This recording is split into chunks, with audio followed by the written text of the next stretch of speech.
मध्य प्रदेश में आवारा कुत्तों का आतंक कम होने का नाम नहीं ले रहा है। बच्चों से लेकर महिलाओं और बुजुर्गों का बाहर निकलना भी दुश्वार है। बाहर निकलने में भी अब उन्हें सोचना पड़ रहा है। अब तक कुत्तों के हमले को लेकर कई वीडियो सामने आ चुके हैं, लेकिन इनका स्थायी निराकरण नहीं हो पा रहा। जिम्मेदारों को चाहिए कि इनके लिए एक जगह सुरक्षित कर उन्हें रखा जाए। हाल ही में रतलाम के अशोक नगर निवासी शाहरुख मीरासी को पैर पर 31 जुलाई 2025 की तड़के सुबह आवारा कुत्ते ने काट लिया था, जिसके बाद उसकी बुधवार को मौत हो गई। इलाज के लिए उसे doctor Lakshmi Narayan medical college में भर्ती भी कराया गया था, लेकिन रतलाम के चिकित्सा विभाग और उसकी व्यवस्था की बदहाली ने उसकी जान ले ली। हमारे शहर का मेडिकल कॉलेज कुत्ते के काटने का इलाज भी सही तरीके से नहीं कर सकता। इसका उदाहरण लापरवाही में हुई शाहरुख की मौत है। वीडियो में दिख रही कुत्तों की बारात ऑफिसर कॉलोनी की है। वो कॉलोनी जहां कलेक्टर, एसडीएम, एडीएम, जज, निगम आयुक्त खुद यहीं निवासरत हैं। दूसरा वीडियो शेरानीपुरे चौराहे का है। जब 20 से 25 कुत्ते यहाँ देखने को मिल रहे हैं तो इससे अंदाज़ा लगाया जा सकता है कि शहर भर में कुत्तों की कितनी भरमार होगी। जबकि रतलाम डॉग बाइट के मामले में प्रदेश में लोकप्रिय होकर पहले स्थान पर है, इसके बावजूद जिम्मेदार लापरवाह है। शाहरुख को मेडिकल कॉलेज में भर्ती किया गया था, लेकिन बदहाली के चलते परिजन इसे अहमदाबाद के अस्पताल में लेकर गए। वहाँ करीब 1 महीने तक इलाज चला, लेकिन डॉक्टरों की तमाम कोशिशों के बाद उसकी जान नहीं बच सकी। बता दें कि मृतक शाहरुख मीरासी मंडी में मजदूरी करने के साथ ही रिक्शा चलाकर अपना परिवार का पालन पोषण करता था। उसके 3 छोटे बच्चे हैं, 2 बेटियां और एक 8 महीने का बेटा है। शाहरुख ही परिवार का एकमात्र कमाने वाला सदस्य था। उसकी मौत के बाद पूरे परिवार पर अब दुखों के बादल मंडराए हुए हैं। वहीं गुस्साए परिजनों और समाज जन द्वारा गुरुवार को शाहरुख के जनाजे को फूल मंडी रोड पर रख चक्का जाम कर प्रदर्शन किया। परिवार ने आरोप लगाया कि शहर में आवारा कुत्तों की संख्या बढ़ती जा रही है, लेकिन जिम्मेदार अधिकारी इस पर कोई ठोस कार्रवाई नहीं कर रहे हैं। मौके पर एसडीएम, तहसीलदार, सीएसपी और निगम आयुक्त अनिल भाना भी पहुंचे थे। समझाइश के बाद आर्थिक सहायता और ठोस कार्रवाई, लापरवाहों पर ठोस कार्रवाई करने की बात पर परिजन माने। रात करीब 8:30 बजे शाहरुख को दफनाया गया। कुत्तों की बधियाकरण यानी कि नसबंदी करने के बावजूद इनकी संख्याओं में इजाफा है। क्या बधियाकरण करने के नाम पर धोखा दिया जा रहा है, या फिर केवल टेंडर जारी कर ऊपर से लेकर नीचे तक कमाई का मोटा जरिया निकाला जा रहा है? क्योंकि बधियाकरण को लेकर ही वार्ड 24 के पार्षद मोहम्मद सलीम बागवान की ओर से पूछे गए सवाल पर नगर निगम ने लेटर जारी कर जवाब दिया कि इससे पहले शहर में संस्था the care of animal and society द्वारा करीब 19 नवंबर 2022 से लेकर 31 नवंबर 2024 तक करीब 23,698 कुत्तों का बधियाकरण किया गया था।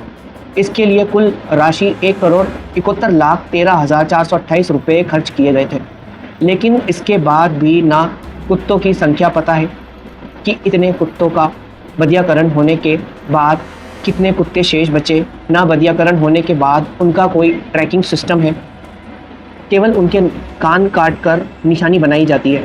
लेकिन सवाल यह है कि आखिर कुत्तों के गले पर नंबरिंग का पट्टा क्यों नहीं लगाया जाता?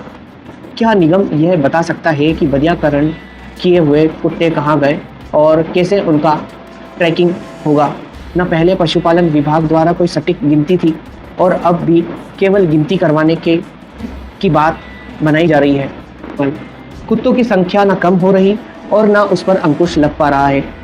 पत्रिका अखबार में डॉग बाइट को लेकर इसी साल के अप्रैल में छपी खबर के आंकड़े चौंकाने वाले थे, जिसमें 2024 और 2025 में अब तक कुल 15,000 डॉग बाइट के लोग शिकार हो चुके हैं, जिसमें साल 2024 में 6,500 थे और 2025 में अब तक 7,500 केस हैं, जो पिछले साल के मुकाबले में बढ़ोतरी है।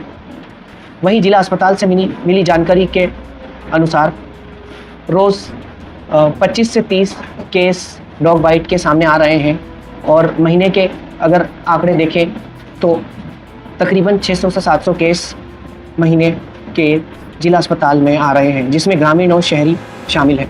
वार्ड क्रमांक 24 में अशोक नगर क्षेत्र का निवासी था शाहरुख, जिसकी दुखद मृत्यु हो गई। उसके 3 छोटे छोटे बच्चे हैं। बड़ी दर्दनाक मौत हुई है उसकी, इसके लिए बड़ा अफसोस है मुझे। इसी तरह से बालाजी नगर के अंदर सलीम लोधी जी, उनको भी 15 दिन पहले कुत्ते ने काटा था और उसका भी इलाज चल रहा था उनका, और उनकी भी मृत्यु कल हो गई है। तो रतलाम शहर के अंदर कुत्तों के काटने से इतनी मृत्युएं हो रही है, जिसकी मैंने परिषद के अंदर, रतलाम नगर निगम की परिषद के अंदर भी इस मुद्दे को उठाया था कि रतलाम शहर के अंदर कुत्तों के काटने से कई केस हॉस्पिटल में रोजाना आ रहे हैं और मवेशी मार देते हैं। तेजा नगर में भाजपा बस स्टैंड पे गायों ने मार दिए लोगों को। हाँ, तो वहाँ पे भी मृत्यु हो गई। और इस कुत्तों के लिए मानव अधिकार आयोग भोपाल, जिलाधीश महोदय रतलाम, आयुक्त महोदय रतलाम और नगर परिषद के अंदर तक मैंने लेटर लिख करके दिया है और नगर परिषद के अंदर भी ये बात को बताया है कि इसके ऊपर अपन को संज्ञान में लेते हुए कार्रवाई करना चाहिए और इसकी कुत्ताशाला जैसे गौशाला होती है वैसे कुत्ताशाला भी बनाई जानी चाहिए। तो जहाँ पे स्लेटर हाउस के अंदर कुत्ते रह जाएंगे तो मानव जीवन, जो मनुष्यों का जीवन है, वो तो एक सुरक्षित हो जाएगा रतलाम के अंदर। आज एक बच्चे से लगा के बूढ़ों तक के अंदर इसका भय उत्पन्न है। घरों में से महिलाएं निकल नहीं सकती है, बच्चे निकल नहीं सकते हैं। कितने परेशानी में जीवन व्यापन कर रहे हैं लोग। के अंदर मैंने कुत्तों के ऊपर एक प्रश्न लगाया था, जिसके जवाब के अंदर इन्होंने कहा है कि 2024 तक 23,698 कुत्तों की नसबंदी इनके द्वारा कराई गई थी, जिसके ऊपर 1,71,71,13,428 रुपये इन्होंने खर्च किया है 24 तक। और उसके बाद में भी आज 2700 कुत्ते और बधियाकरण करने के नाम के ऊपर बता रहे हैं। 1,71,00,000 कितने कुत्तों पे खर्च हुए थे?